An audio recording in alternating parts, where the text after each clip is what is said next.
What's up, everybody? It's time to continue the HELLRAISER Chronicles. I posted on the patron group to vote. I gave them like 4 choices, and pretty much everybody either chose Hellworld or Bloodline, and it's pretty much a dead tie right now. So I went over to the Facebook extension, because I made a Patreon Facebook extension so you guys can like talk amongst each other. We can have fun discussions over there. Become a patron if you want to get in and all that stuff, and you can vote on videos and all that stuff. But right now I'm waiting for them. Okay, so we're waiting on them, trying to figure out if they want us to do Hellworld or Bloodline. All right, right now Hurricane Ian is it's not at the tip yet. But let's go outside. I'll show you what it looks like right now. So you can see it's calmed down a little bit. You can't see the rain, but I mean, I'd say about half an hour ago it was really coming down hard, and you know, sideways, left and right, all over the place, hurricane style. But right now it's kind of calm. It's kind of cool. Let me go back over and let me take a look, and I'll be right back. I'll let you guys know if we're doing Hellworld or Bloodline. Although you already know, because on the thumbnail it's gonna say which one. All right. But yeah, this is part of the fun, right? I like letting my patrons, sounds like they're robots or something, have a say in what videos I'm putting out. I was actually gonna do another Halloween Ends update video, but I thought, you know what, I've said all I need to say in that trailer reaction anyway. By the way, guys, thank you so much. Almost like I think it's like 9,000, almost 9,000 views now on that. That's Halloween for you, right? But I'm ready to watch some Hellraiser, so I'll see you guys in a minute. God, I love that freaking logo. I don't know, there was something about that Dimension logo, right guys? But looks like we are doing Bloodline. Really excited about it, actually. Just because we've done 2, we've done 3, so why not just go over to Bloodline? I'll tell you right, let me put you guys down, hold on. Kim Myers, she was the one from Nightmare 2, right? That's one thing I like about all these horror movies from like the 80s and 90s. A lot of the talent, they kind of mix and match, they intermingle across various franchises. Really cool. Adam Scott, that's right, Adam Scott. It's funny, Adam Scott and Paul Rudd both started in horror. Adam Scott's first movie was Bloodline, and Paul Rudd's first movie was Halloween 6. And they happened to be roommates at the time. Can you imagine that, having a roommate and both of you are in like big horror franchises and that's your first movie? And it's interesting that people often look down on being in horror movies, or actors anyway. They'll look down on it. But you know what? If you're an actor and your very first role was a major horror franchise, I think that would be pretty damn cool.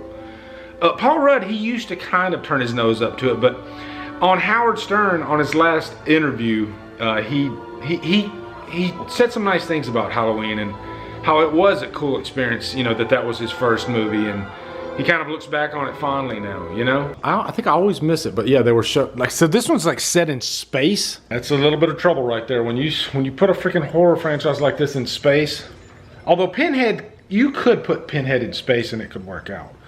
But guys, going into this, I don't remember anything really much about this movie. I remember there's a kid that's kind of annoying in it. And I remember Angelique is in it, and she's probably the best part of the movie, as well as Pinhead. Looking forward to getting into this one, guys. Yeah, by the way, the vote was won. Went on to the Patreon extension. Patrons, thank you for voting.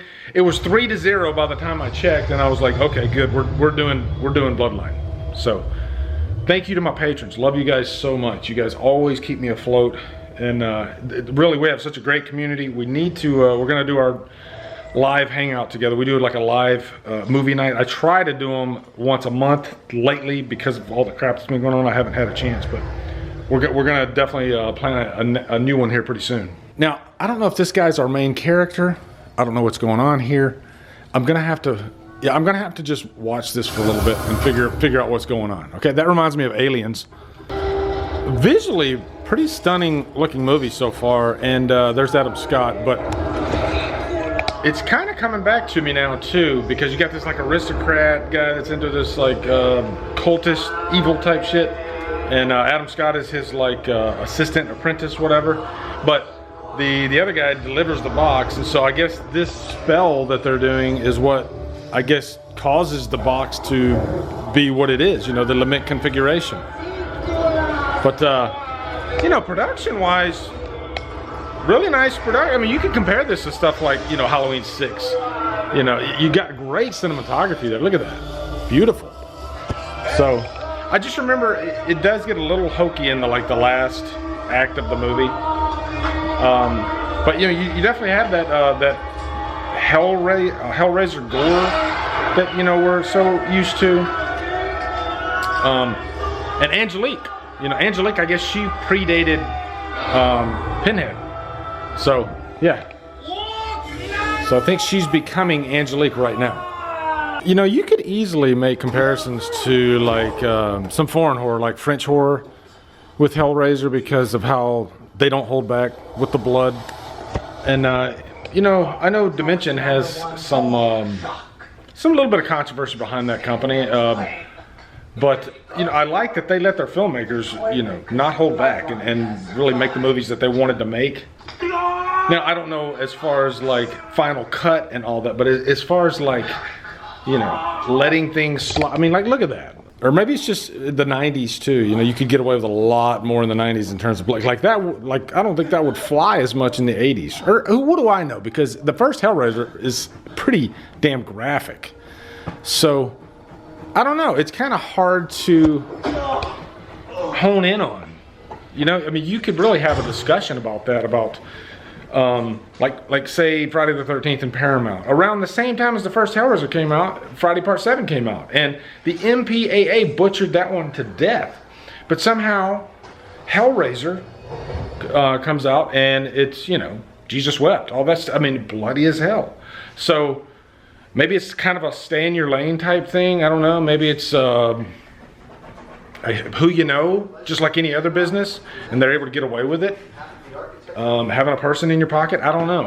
I mean, I'm just hypothesizing and speculating here. But yeah, this is kind of the only connection to the last movie, because he created this, you know, he's the architect who created this building that is kind of built around the lament configuration. So there's Kim Myers. The storm is ongoing. You're going to get storm reports, weather reports along this, I almost said D-Watch, because this is very similar to a D-Watch. It was kicking up pretty, that's a nice look. That looks like Dimension Films right there, that color palette, right? It's coming and going, you know, because just about 10 minutes ago, it was really kicking up out here, and now it's coming. So it's going to be back and forth, I think, all night. But guys, so far, I don't know what it is. I don't know if it's just this format that makes me tend to be a little lenient on these movies, but so far, I'm digging how ambitious Bloodline is. And you know, Angelique, man, that's a great character. She's a character that I would have loved to have been in more movies. But she's 200 years old now, so I guess whatever happened to her, they made her immortal.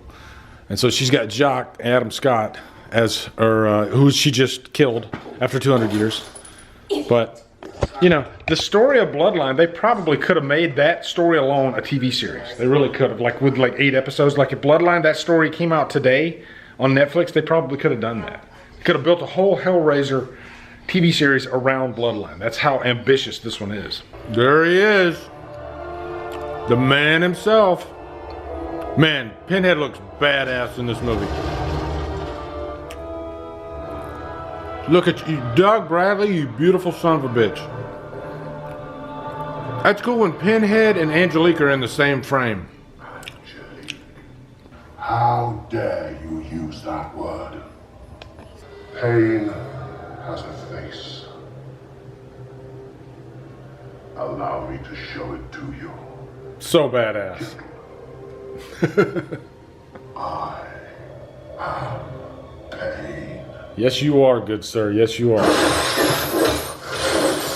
I would not want to fuck with Pinhead. So we are in the probably the last 15 minutes of the movie. This is a short movie, actually. It's like 84 minutes long. And I guess the original intended version was supposed to be like 2 hours. There's a whole backstory with this movie. Joe Chappelle, who directed Halloween 6, actually had to come in and pick up because the original director left the project. He didn't like the vision that they came up with. They brought, they used the pseudonym Alan Smithy because there was no director's credit, but they did have Joe Chappelle come in and finish up the movie. But I guess the intended version of the movie was you had this antagonistic relationship, this violent showdown between Angelique and Pinhead, and they removed all that stuff and they gave them more like they were partners and like sexual tension and all that.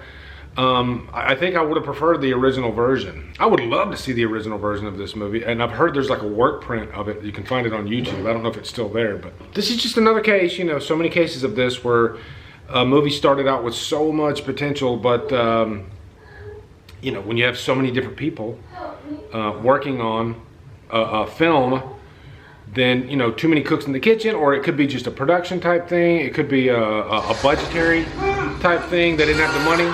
So the film is ultimately fractured, and this happens all the time. You run out. Superman 4, okay, another story for you there. But overall, though, I still like the movie. It's still a highly ambitious movie, and given that it's 3 different timelines, and I think it's the only Hellraiser movie I can think of that's like that. But you got like 200 years ago, the present day, which is like the mid-90s, and then 21, 27 or something like that. And it just feels like it flies right by. Overall, because I'm not a Hellraiser fanatic, I don't mind this movie. I have a really good time with it, actually. As far as a rating, man, that's a tough one. I would pretty much put it on par with the second one, Hellbound. And I think I probably don't like Hellbound as much as a lot of people do like Hellbound. So that's probably the reason that I probably like this movie just as much, if not maybe even a little more. I'm not sure. I do like that Dimension feel to the movie. There was this whole controversy with Dimension back in the day too, because Disney bought out Miramax, and Dimension was a subsidiary of Miramax. There was a great number of people that did not like Disney being associated with Hellraiser and Halloween and all these properties. So down the road, Lionsgate ended up buying them out, Dimension and Miramax. But I thank God for Miramax and Dimension. I think that was a great era of film for horror fans.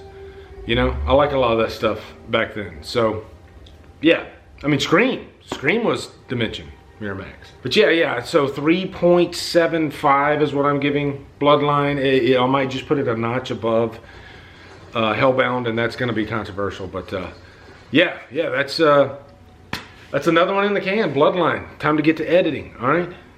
Loving doing these things with you guys, though. So let me know down in the comments your thoughts on Bloodline.